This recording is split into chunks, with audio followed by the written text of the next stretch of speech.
thanking the government of Canada who is funding this project because it's very important to our community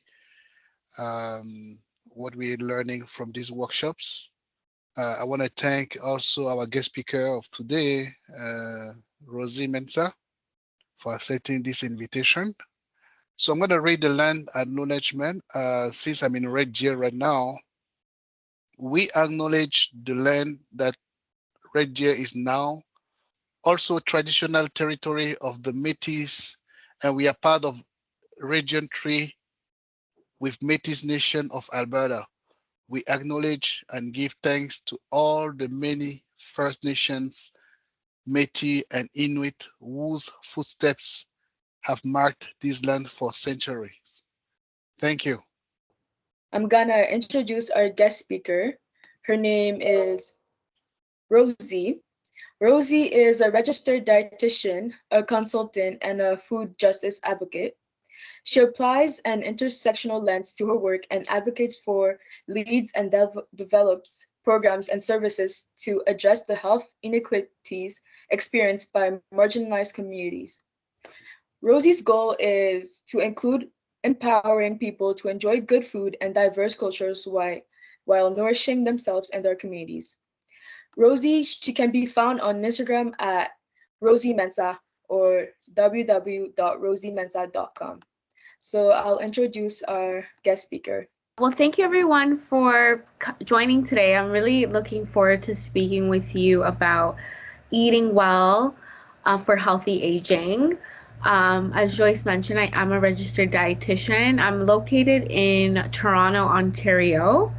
So I was born and raised here, and I've been a dietitian for about 6 years now, but been really interested in nutrition for long before that. So I'm really looking forward to speak to you about this today.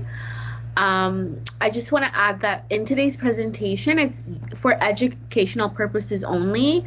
If there are any specific health questions for you individually, I can't provide answers to that since I am not your registered dietitian. But hopefully by the end of this presentation, I'll share some ways that you can find a dietitian if you want to work with one.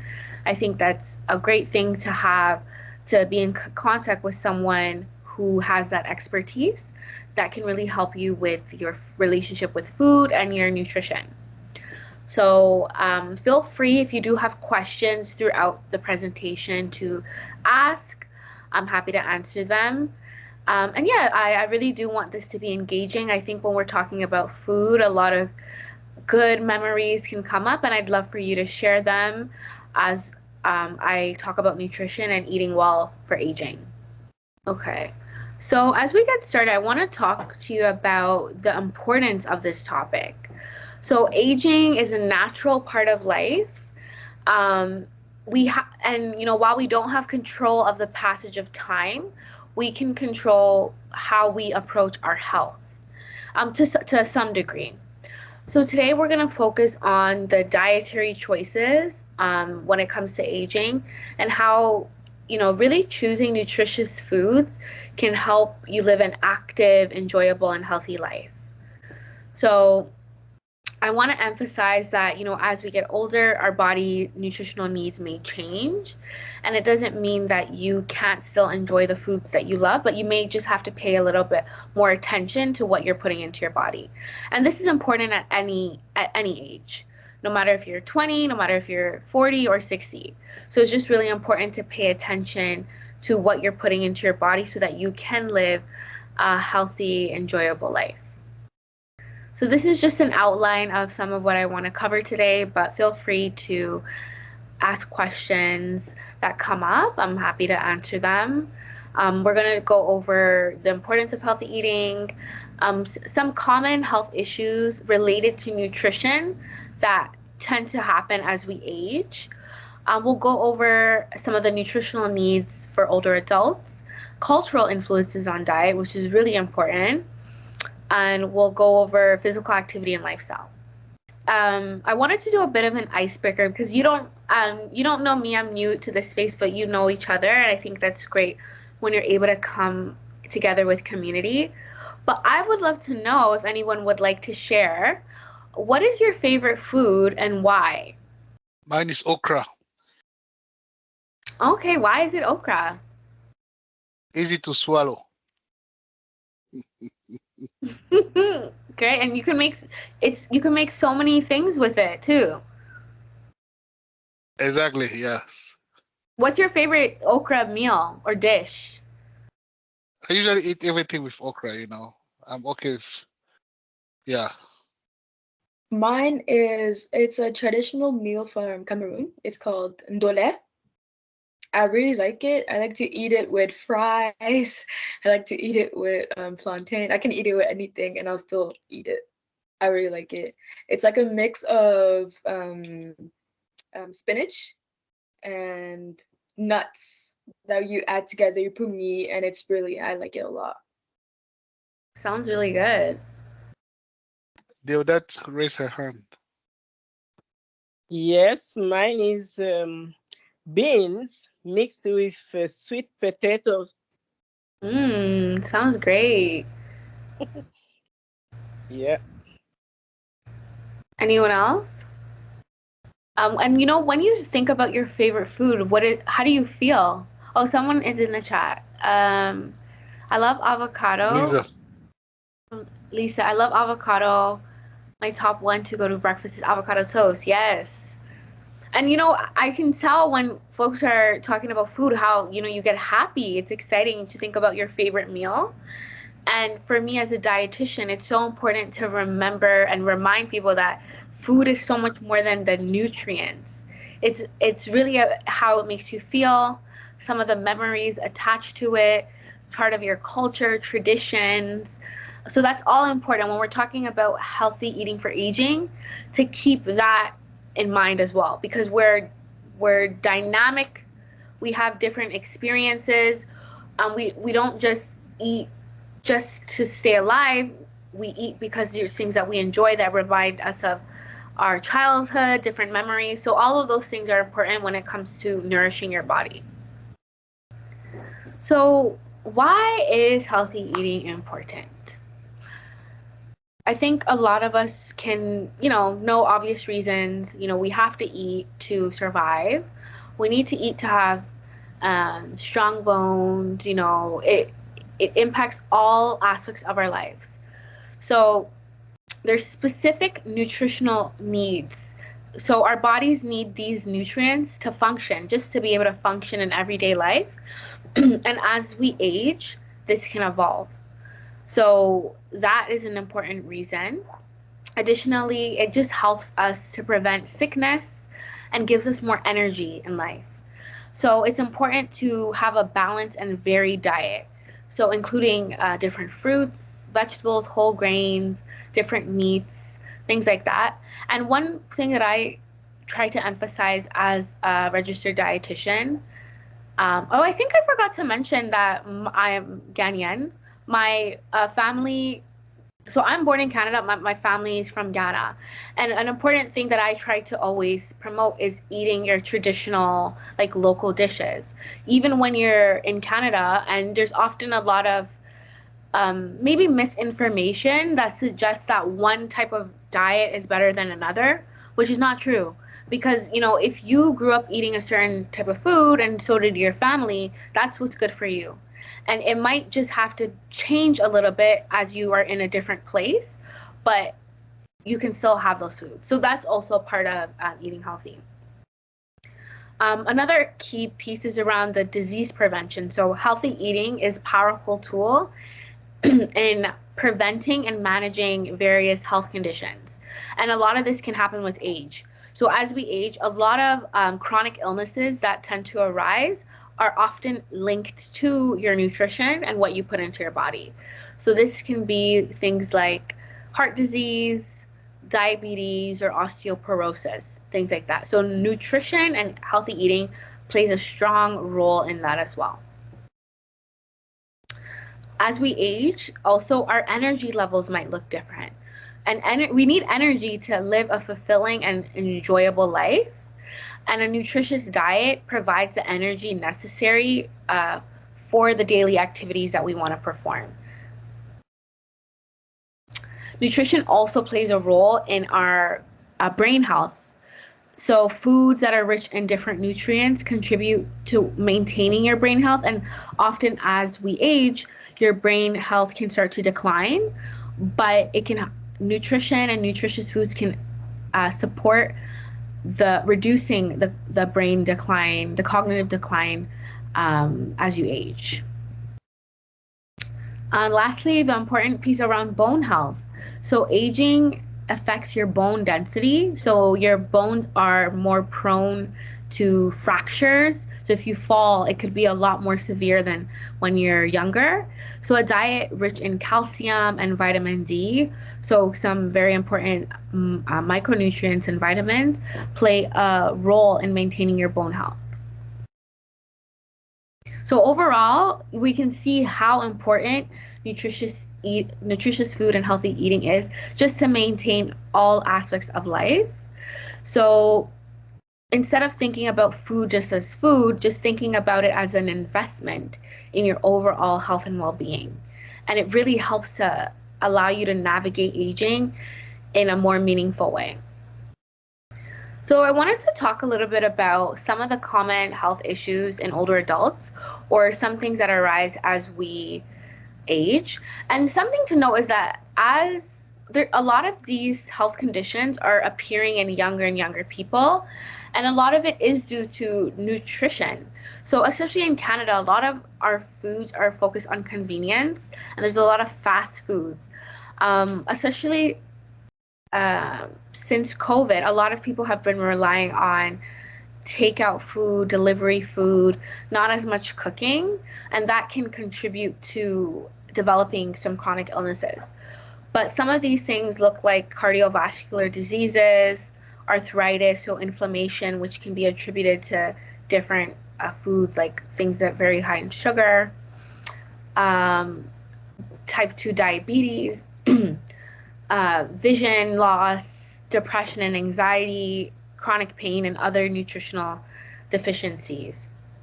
So all of these common health issues are related to nutrition. So it is really important to be able to nourish your body in order to prevent these from really influencing your life in a negative way.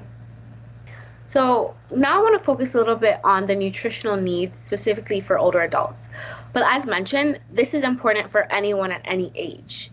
So nutrition is important for older adults because there is a lot more of things happening to your body, changing your body. So as mentioned, you need a mixture of nutrients to support your muscles, your bones, and your overall well-being. Another thing that can happen as you age is a loss of appetite, which can lead to malnutrition. So it really is important to pay attention to what you're putting into your body and build habits. So a lot of the habits that you develop when you're younger end up appearing when you're older. So it's important to start now to really transform your eating habits so that you can live a healthy life later on, that you're active and have the energy, all related to what you're putting into your body. So it's important to prioritize lean meats, plant-based foods, protein foods, fruits and vegetables, whole grains, foods with a lot of fiber, and a wide variety of foods with different nutrients. And I want to emphasize that as a dietitian, I try to make sure that I'm not necessarily telling you what specific foods that you have to eat, because it's different. Everyone is different. Everyone likes different foods, but it's really important to make sure you're having a diversity of food. So for example, some people may like to have apples, some like bananas, but as long as you're getting your fruit intake, that's what is important. How it looks is going to vary based on the individual, but it's just important to make sure that you're having those and including that as part of your diet. And one thing I do want to emphasize is the importance of getting advice from a healthcare professional, because the information that we see maybe online or you get through friends, there's always information going through like WhatsApp group chats about the latest nutrition trend or whatnot, but it's always important to get information from a qualified healthcare professional, because what you need is different. It's very unique. So getting that support to identify what are your goals and what you need to nourish your body is really important, especially as we're aging, because our bodies are changing and your needs are unique to you. What I wanted to ask is that sometimes when we see in the chart, they always talk about foods, but they don't focus on our African foods. And we always think that no, it's better to eat their foods while our food. So I was wondering how we can make sure that the community, the African Asian community, will be knowing what to eat in our, because you mentioned it in your presentation that we can stick to our traditional foods, right? Mm-hmm. So because that's one of the debate that people are having in the community. Thank you. Yeah, thank you for that. And yes, I get that all the time. And I think the issue that we have here is there's not enough representation. So, even there's not enough representation of our food. So, you can go into rooms, for example, and there's not enough representation of diversity of people, but the same thing happens for food. We don't see our food being presented as healthy or even being shown at all. So I think there's a lot of misconception because we're not seeing it. And maybe when it is talked about in a very negative way, or in a way that suggests that this is something that you shouldn't have regularly. But that's not true. This is a lot of misinformation. And some of the main reasons why, for example, you don't see our food being represented is a lot of what we promote in Canada, which is understandable, is based on evidence and like research, right? That's what the recommendations come from. But there's no way that our food would be represented because they don't research it. They don't spend the resources to learn about the nutrients that go into our diets. A lot of the food that is promoted is based on like what's happening in North America or in Europe, but no investment is going into what is happening in Africa. Whereas people are living very long lives, and they're very active. They have a lot of vitality eating traditional local dishes. That's all they eat. But the issue is that we're not getting recommendations because there's no investment in actually getting to know what's happening there. So that's a big part of it, and it's a big misconception, and it's difficult to navigate that when you're hearing messages all the time saying that, our food is not good or it's not healthy or don't have it regularly. But I think this goes back into, we need to know where the information is coming from and sort of do our own research and actually follow the people who are promoting our foods. Because, for example, with me, I studied nutrition for several years, and I'm like, our food is very healthy. Look at how we're preparing things. There's so much vegetables in the soups and stews. We're eating the whole grains. We're eating a wide variety. It may look different, but it is providing those nutrients that we need. So it's difficult because there's a lot of misinformation out there, but I think having the conversation and, for example, inviting people like myself with that background to share this information is what will help. But yeah, it's tough, and I understand that because there's so much misinformation, but a lot of it has to do with the fact that our cuisines are not being researched. And so instead of saying that, it's just that it's labeled as not good, which is untrue. Okay, yeah, I just want to ask you to give me an example of food with good fats. Okay, so for example, like different, like peanuts, for example, like any dish with like peanut, well, in Ghana we have like peanut soups. So peanuts have a lot of fat. However, it's a good, healthy fat option. I think the things that we want to avoid are like things high in saturated fats, like butters, like heavy creams, those things. But for example, nuts are high sources of fat, even avocado, for example. but these are all good fats for your body. Okay. Thank you. Oh, there's a question in chat asked by Joel. Do you have any advice on if taking supplement vitamin pills is okay? Do you have any? Okay, sure. So the thing with supplements, what I always try to say, supplements are to supplement. So a supplement essentially is when you're not getting enough of something, right? That's why you would use supplements. But if you're having a very balanced, varied diet with a lot of different foods, most people actually don't need supplements because you're getting all the nutrients that you need from the food. It's really useful only when you maybe have a low amount of something in your body. So for example, a lot of people struggle with having adequate like iron in their body, so they might take iron pills, but that's when you need it. There's a lot of food marketing around needing to take vitamins and minerals and supplements just because, but a lot of times we don't need it, and often a lot of them don't even get used up because you have enough already. So my opinion on supplements is it's to supplement your diet only when you actually need it, but most people don't actually need it. But I think it's always great to go to your healthcare professionals to maybe test different things to see maybe could you benefit. But for the most part, if you're eating a very balanced and varied diet, you won't need extra supplementation. So I wanted to talk about cultural influences on diet. As I mentioned before, my family's from Ghana, and it's always been important to me to make sure that I maintain my traditional foods and promote them, especially in a place like Canada where I think the numbers are suggesting most people in Canada have immigrated. So there's a lot of different cultures and diversity, and yet like there's not enough conversation on the importance of maintaining your cultural foods. And as a dietitian, that is something that is very important to me because, as mentioned, our foods are not only tasty, but they are nutritious as well. So cultural influences play a significant role in shaping your dietary habits.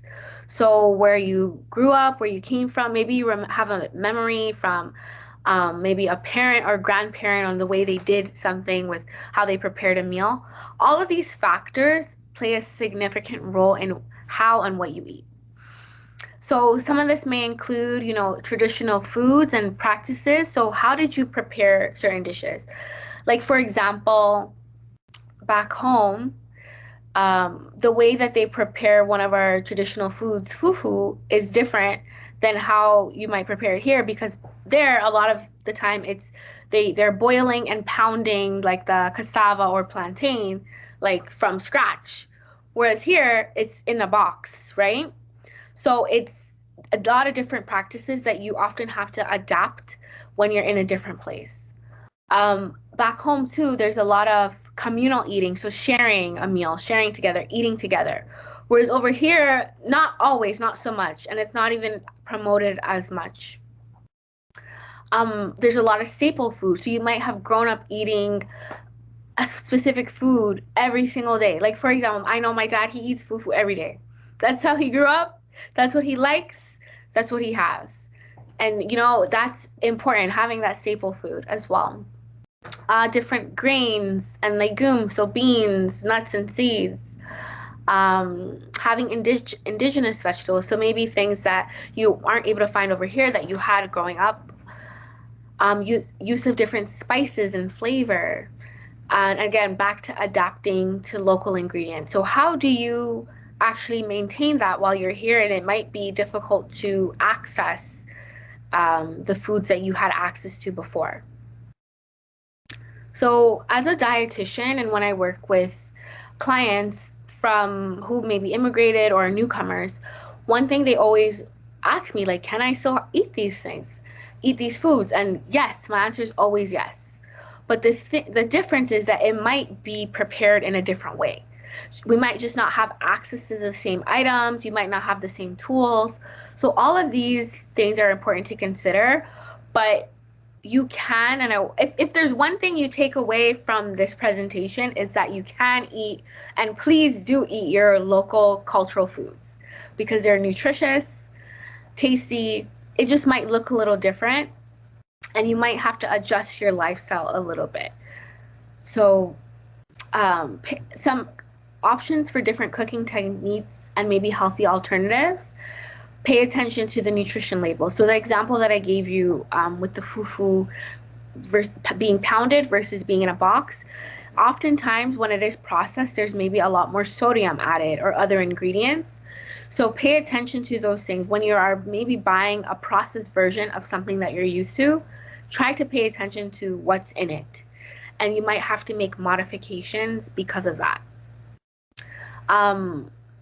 So we did get a question about the healthy fats. So try to opt for healthier fats, or if you want to have the same fats that you have, like oils, maybe try to use a bit less of them. So I can give you an example. When I was growing up and living with my family, I would always have like a red stew with tomatoes and onions. Like, it was really good. But I remember my dad would used to make it with so much oil. There was too much oil. We didn't need that much.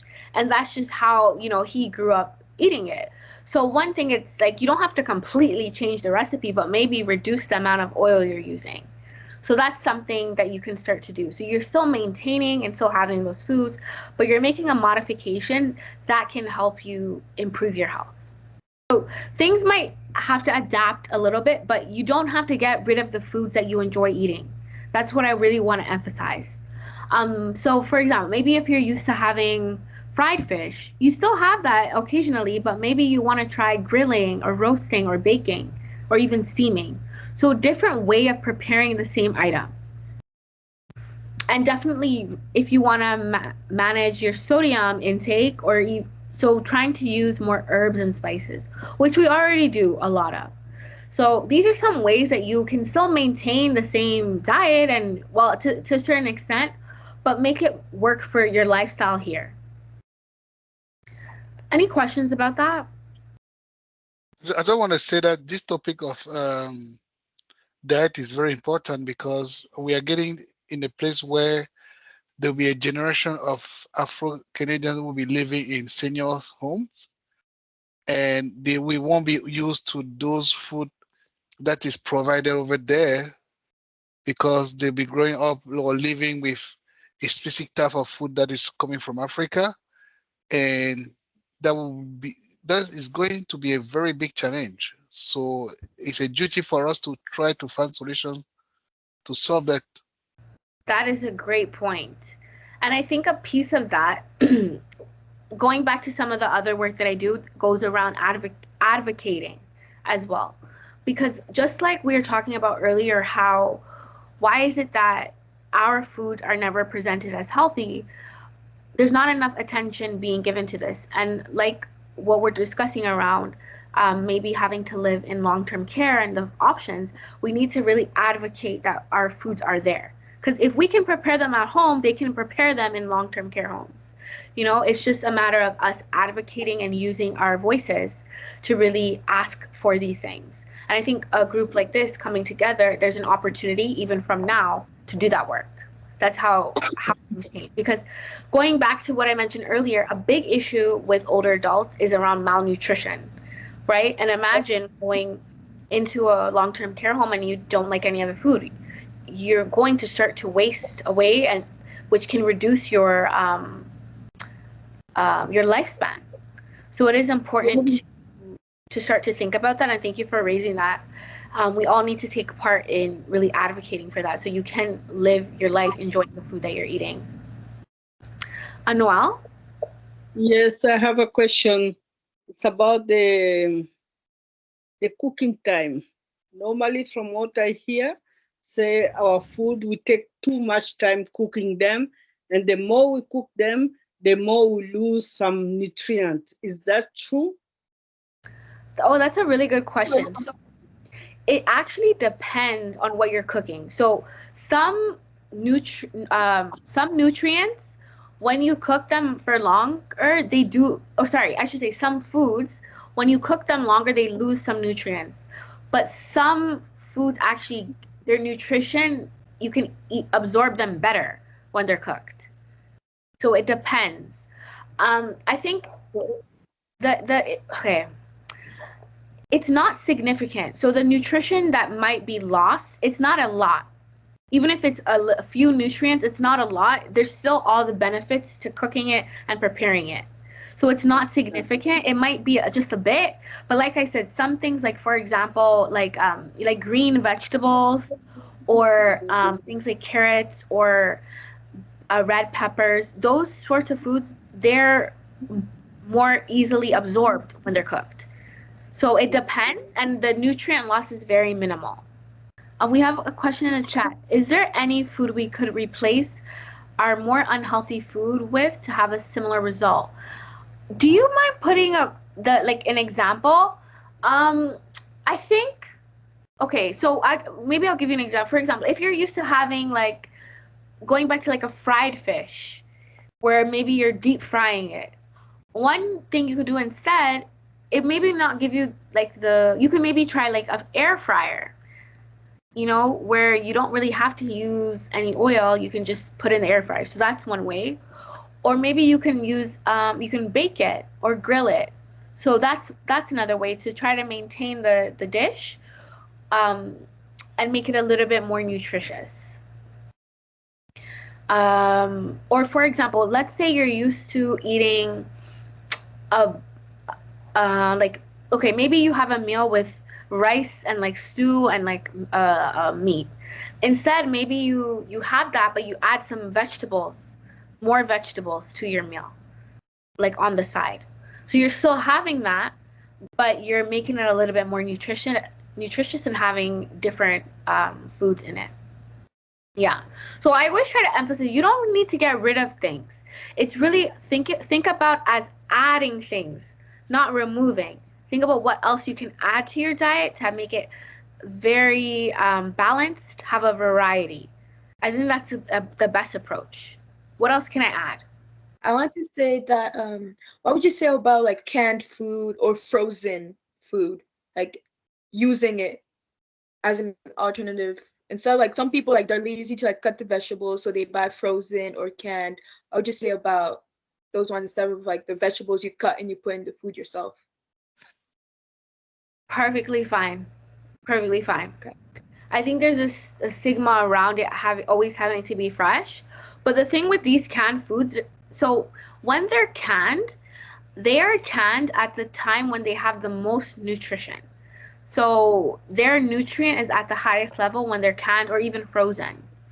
So they're actually fine. And often, I don't know if you've noticed, a lot of times, for example, when I'm buying fresh produce, it goes bad so fast, so quickly. I don't even have a chance to use it and it's already gone bad. So these items, they are really great because they can last a long time.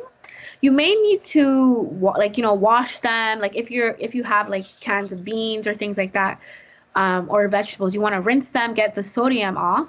But they're great. They're great to use, and they're nutritious, and they're often more affordable.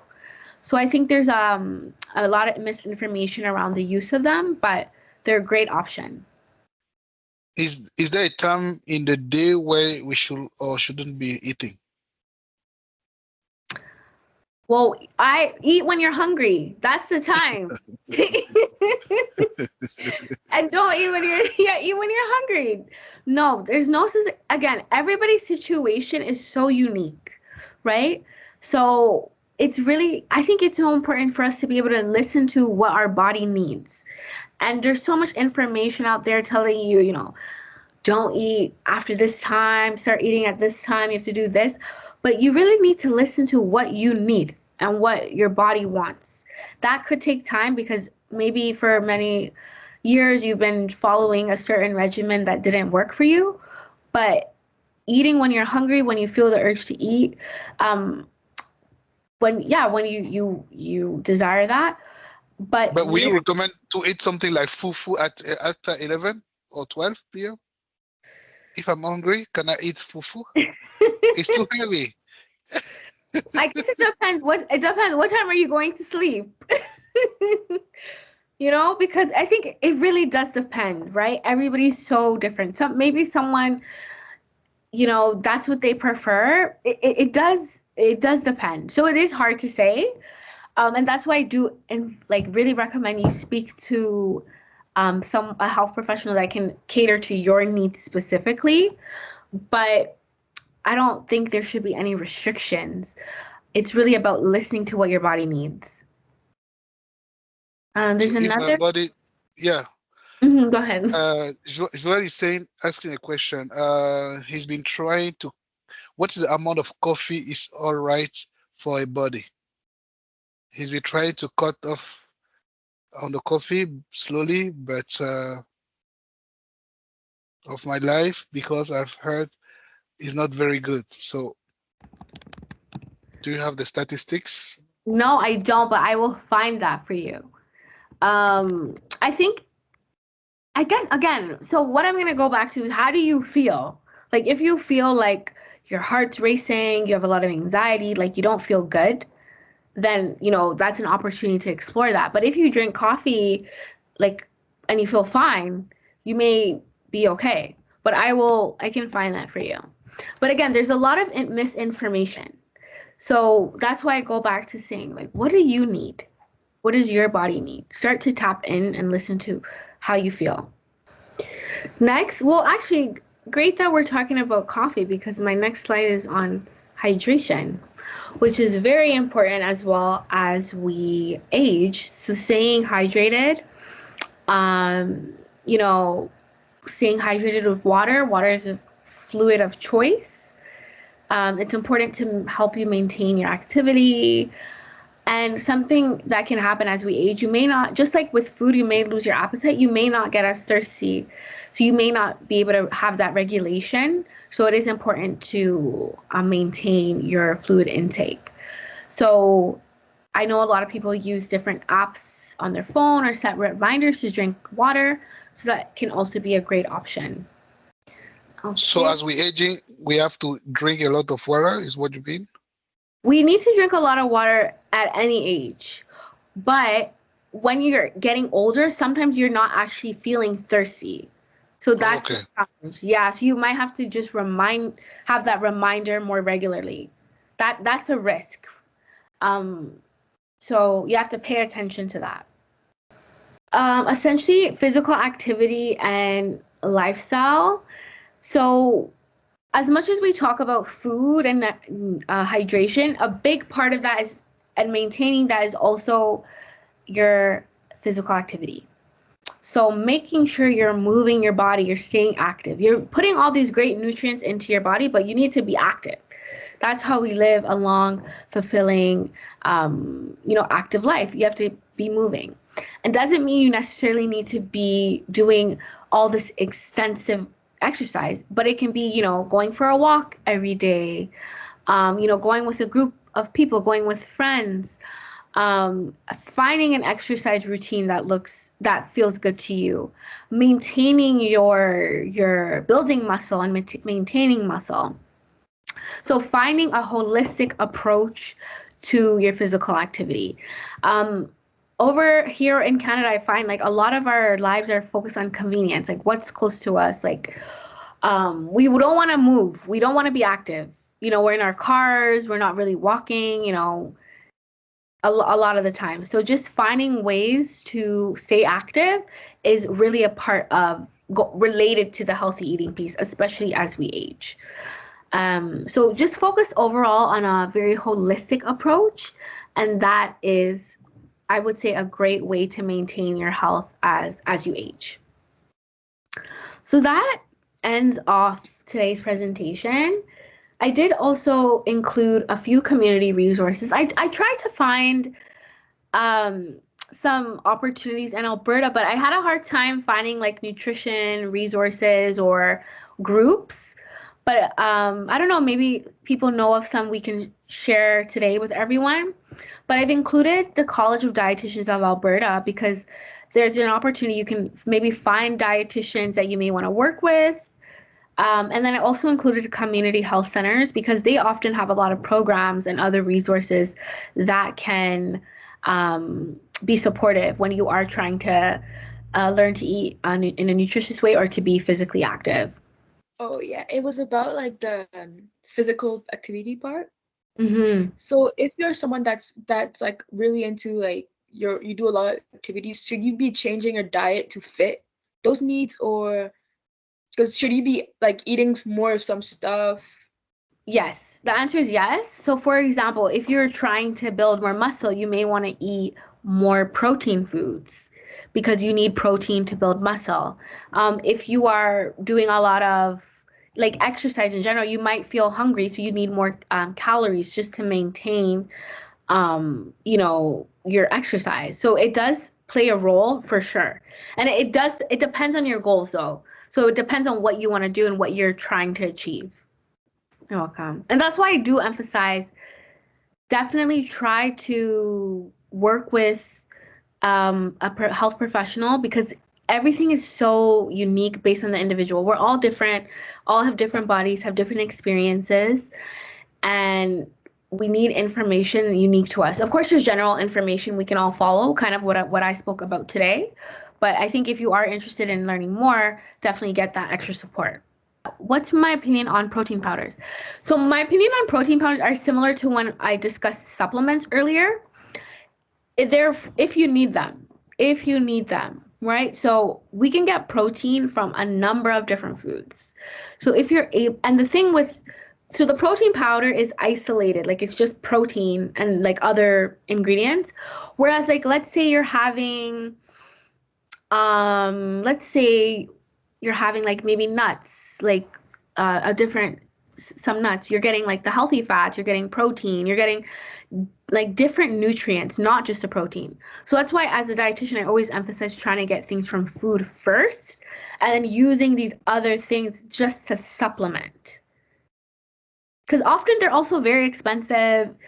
Sometimes they don't even taste great, So it's really trying to get it through food first and then using them to supplement when you're unable to. Any other questions? Yeah, I had a question in regards to to the fact that in North America we talk about this, and how can we relate that to our home countries, because sometimes we don't have the facts on the food over there. So can we like bring it from here and share with them, or how do you see things? So like in terms of Nutrition facts on the food. Oh, like the actual table or in yeah. general?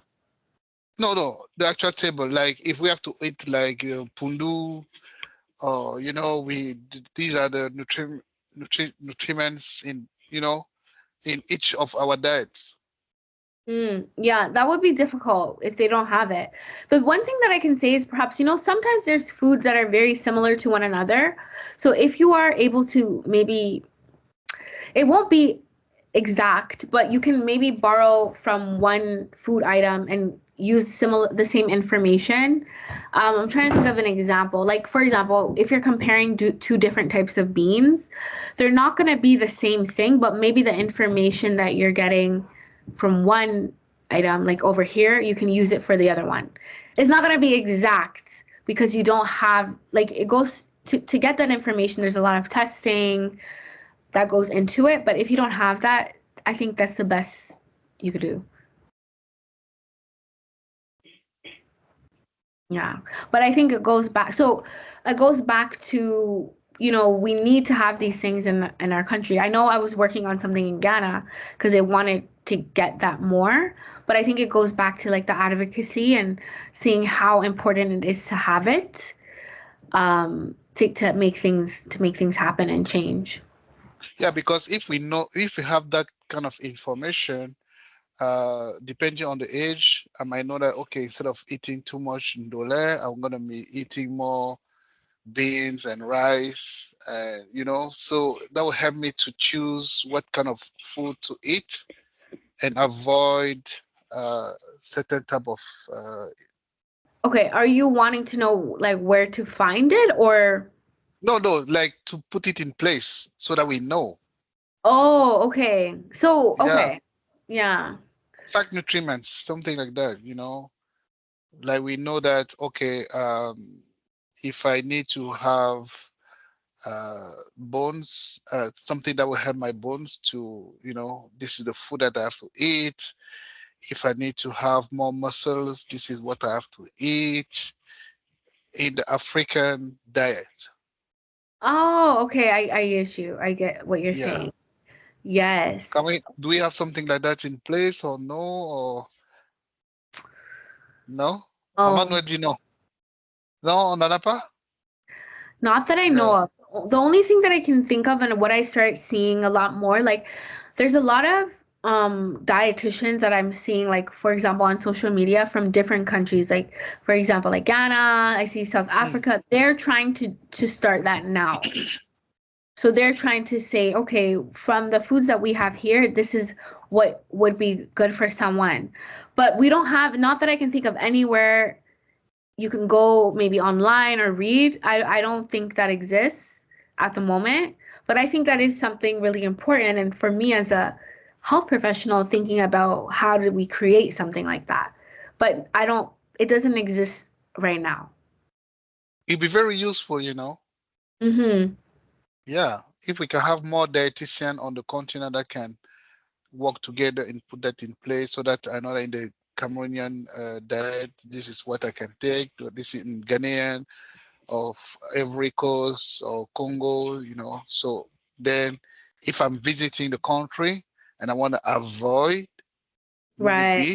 this is what I'm going to eat, you know. Yeah, Exactly. Or you want to try something, maybe what's the nutrients in it. Yeah, exactly. that's a I don't know of any places to find that, but I think that is speaking to a gap in the nutrition field that we need to fill and an Hmm. opportunity. And I think there is a government funding that can help for that if you want to work on that project. Oh, Yeah, yeah. there's a funding. Yeah. Okay, we should definitely talk more about that because I think for me, I was born here, so sometimes I don't necessarily always see these gaps, but that's so important to think about Hmm. and a real issue. So yes, I would love to talk more about that. Yeah, so I would also like to ask, like, red oil? Yep. Yes, I'd like to know if, like, would you say, like, as you age, you should have less of food that have red oil in it, or because I've heard like it's not like because I know like a lot of African foods have like intake a lot of like l'huile rouge, red oil into their food, into their plates. So, The like, palm what oil. would you say about Mhm. food that have that in it? I think it's similar to what I was saying before. A lot of our food is not well researched, so it's thought of as very bad for you, not healthy. But it's oil, like like other oils. Again, everything in moderation. So just like you would have moderation of like vegetable oils or like olive oils, you also want to have it in moderation, but you don't need to remove it from your diet. It's just about making sure that it's in moderation because fats, that's oil is a fat, and it's higher, it's the highest calorie macronutrient, so it has a lot of calories. So it's not about removing it, it's about making sure that the way that you're using it in your diet is how you want to nourish your body. So yeah, it's like I said, this is what people have been using for centuries and they've been living their lives, so Yeah, definitely. Yeah. you're right. So I think there's just a lot of anything that comes from Africa, there's always stigma with it and Yes. misinformation, just like us as people and what we eat. So Yeah. it is, for example, things like olive oil are like seen to be, oh, this is amazing, the best thing ever. But it's also oil, just like Yeah. palm oil, Exactly. right? So it's a matter of the way that you're using it and um yeah, it's the way that you're using it, making sure that you are trying to make modifications where needed, but you don't need to get rid of, these oils that have been part of your culture for since the beginning of time. I agree. Mm-hmm. Yeah, Mama Noah has a question. Okay, it's not a question, it's just maybe I wanted to add on what Joyce said. She said, as you're aging, you need to reduce the amount, the quantity of oil that you're taking. I don't think that applies only to people who are aging. I think even our children, we should teach them to eat less oil since they are young. It doesn't not apply only to aging people, it applies to everyone because it's a health issue for everyone. That's what I wanted to mention. Yes, thank you. That is true. Just like everything in today's presentation, it applies to everyone. Everyone, because the habits that we develop when we're younger is what we bring into our lives when we're aging. So agreed, these tips, even when it comes to like things like sodium or sugar, it's the same. And I agree, we need to teach people of all ages to really think about what they're putting into their body. So thank you for that. It's very true. And what I find in Canada is there's just a lot of things in our food that we don't even know what's in it. So we need to pay attention. And I think that's why it is important to do a lot of your own cooking, like preparing your own foods, because you can see what you're putting into it. You can control, like, for example, maybe if you go to a restaurant, they cook a meal with a lot of oil and salt, and when you cooked it at home, you may have not used as much. So that's also an important piece as well. I think Lindsay said that, yes, I think a healthy diet and aging nice doesn't come from cutting something out when you are older, but controlling and balancing what we eat young. Right, that's true. I agree. Thank you, Lindsay, for the contribution. Yes, thank you. Agreed. So, yeah, I think if you can share this information with, anybody at any age, even children, So I agreed. It's very important. We had a question in the chat. She said, of course, children and adults are different. Is there anything we should give more to children for growth? So it depends on how old they are. So children grow very rapidly. And I know, again, it depends on how old they are. So a lot of the times when they're very young, children actually need more fat because they're developing their brains, and you need fat for the brain. But yes, so the answer is yes. But it would depend. So maybe I can share a resource later on just so that you have accurate information. I can do that. I can send it to you, Joyce, maybe to share. I don't want to give you the wrong information, but there are differences. I just want to know at what age we stop growing. What age? Oh, to know. Good question. Just to know, because I don't know exactly what age. Like, what? I don't think know. Some they say 25, some 20, some. So I'm not sure.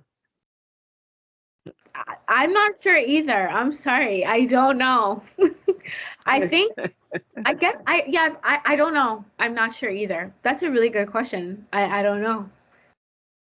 And maybe if there's no other questions, maybe if anyone feels comfortable, maybe they can share maybe one thing they've learned or one thing they might do differently from today's presentation. I think it could be great for all of us to hear. So if you're comfortable or you would like to share. The thing that I learned is that we have to keep our African food.